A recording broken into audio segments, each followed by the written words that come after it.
Emotional damage. Emotional damage. Emotion.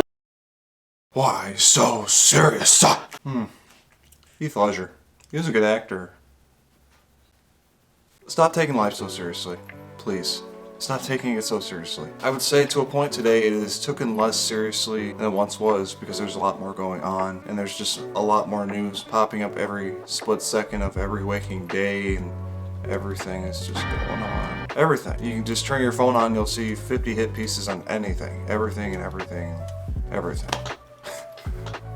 Don't take any of that seriously. When you start to take life too seriously, you become what is known as vulnerable. You're very vulnerable to your environment. You feel scared, you feel coddled, you feel fearful, you fear everything that's going around you. You feel vulnerable. And it's the main thing us men and, well, everyone else has to overcome in their life at one point. Most likely when you're younger, but also there's situations in life that happen that do make you vulnerable that you do need to overcome. And the way to get past that all, to not be vulnerable, to not take so seriously of what you do not need to take so seriously in life, is to strive for the truth of every matter in life. I say it in a lot of my videos and I'm going to continue to say it, is you have to be in a present moment. You have to be front and center, know exactly what's going on, and you have to be a little curious too. And that's the thing with us men, is we're naturally inclined to be curious about how things work. Ergo, we want to know the truth of the matter so we know what it's all about, so we can kind of move on to the next thing. Or in case if we pop up into it again, we know exactly what's going on to it and know how to react to it appropriately instead of becoming very vulnerable to it. And we can focus on raw reality.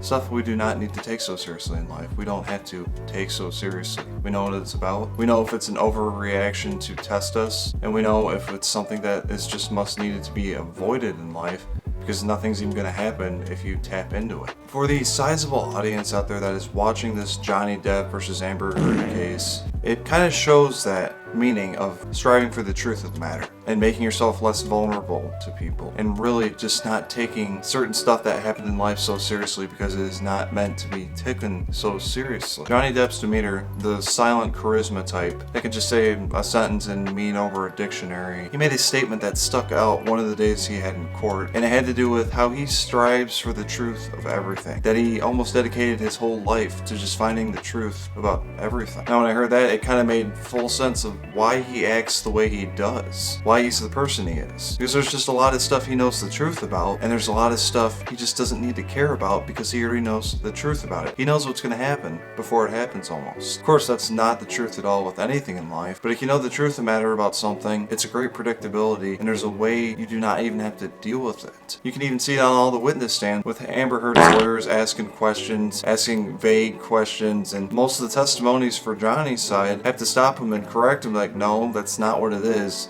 This is what it really is. The lawyers are trying to trap him into something that's not even real, something you don't even need to take so seriously, and then trying to trap him and make him vulnerable. That's kind of how you win a court case. That's how lawyers win cases, is they make the opposing side seem vulnerable and cave into pleading that they are guilty. So if you just take a second out of your day and just learn and just realize that you are always in the present moment, and just realize that you are present, and just practice striving for the truth. Cut back on the lying. If you're confused about something, figure it out. If you don't know how something works, discover on how it works. Because once you make that discovery, once you figure it out, that knowledge lasts forever. Because you're the one who put the initiative to find that truth out. It sticks with you. And then as you're going through life, it'll pop up again, and you don't even have to bat an eye at it. Because you know the truth of it, and you don't have to waste your time. You don't have to take life so seriously.